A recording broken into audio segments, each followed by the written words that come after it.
Yeah, my name is Yannick Krabben. I work at the Competence Center for Thermal Energy Storage in Lucerne, in Switzerland, at the Lucerne University of Applied Sciences and Arts.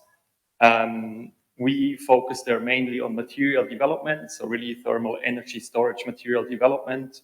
And this is also the main contribution we actually have to the Moderator project, where my role is basically work package lead for the development of such materials. But first I will go a little bit into a broader overview. As many or as all of you know already from the sessions before the break, the heat demand or the, let's say, the energy required to operate data centers is projected to be increasing quite a lot. And as a comparison, I brought here a different metric that you already have seen in the morning. The sum of all of the energy that's required for the data centers is comparable to the energy consumption of whole countries. So it's a huge amount. And we're able now to reduce the POE quite a lot. And I think we will hear about more in the device project after how to get to a POE close to 1. But in the end, all of the energy that you put into the system will be dissipated as heat at some point. And why not use that huge potential for something else? And this is exactly what the Moderator project is focusing on. So our focus is really this waste heat recovery system. And we are doing that actually in different steps. So our main focus at the beginning is the development of an immersion cooling system. So a system where the data racks are fully immersed in a dielectric fluid.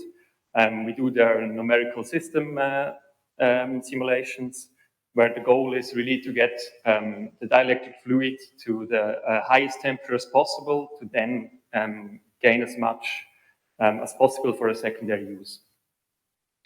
Then what we're also focusing on is actually the development of a storage unit to kind of bridge this intermittent availability between the energy provider, so the immersion cooling unit, and the secondary use.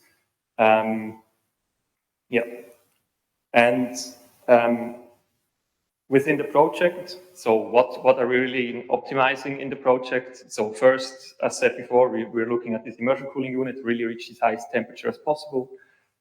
We developed now three phase change materials that will be used to take the heat from the immersion cooling unit, store it, and then make it available for a secondary use that I will look into a little bit deeper after.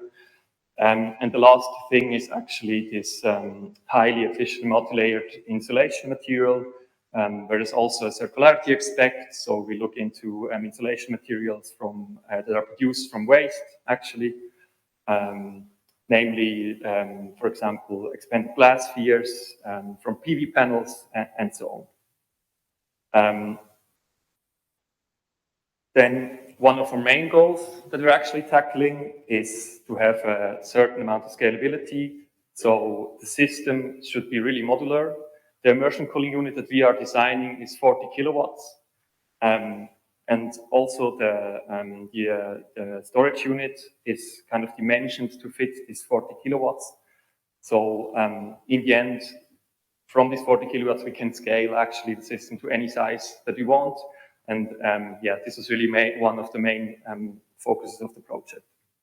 Then what we're right now working on a lot is looking into different case studies. So not only have the supply side, but also check geographically where should a data center be placed, a new one, dimensioning the storage system, of course, and then what applications we can then deliver the heat to. And of course, classic are shown here. So office building and residential buildings. Then, for example, low temperature industry use, or we have also already looked into agriculture systems.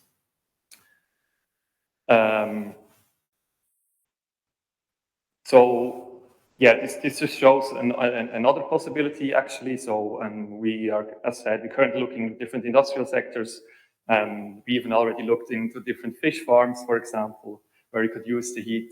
We have a case study in Norway, because there you need a lot of low temperature heat to keep just to keep the water temperature at a certain level. Then of course greenhouses are always a topic, and just general investigation into where we can apply, where we can reuse this heat that is stored, and then looking at different case studies. Then just quickly into the consortia. We are actually 11 industry partners in this project. We're all distributed all around Europe.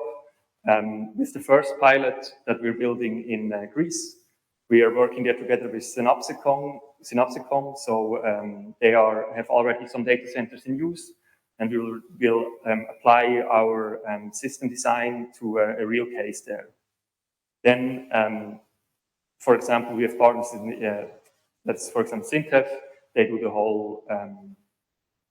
whole simulation part. So they do fluid simulation, how to really reach the temperatures within the immersion cooling unit.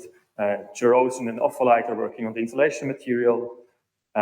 We at HSLU, together with Cova Thermal Solutions, are working on the material development, where we also have now a pilot plant already in operation in a district, in a building district actually, that's providing heat for domestic hot water and floor heating for these buildings there. Then we have HiSide Tech. It's actually, they are developing the whole system integration, so the interaction between each of the components, and and quite a strong representation in Greece. That's already it from the Moderator project. Just a really brief introduction. Here are our socials, so it would be nice if you could follow us, and if you have any questions, I will be around now. Thank you.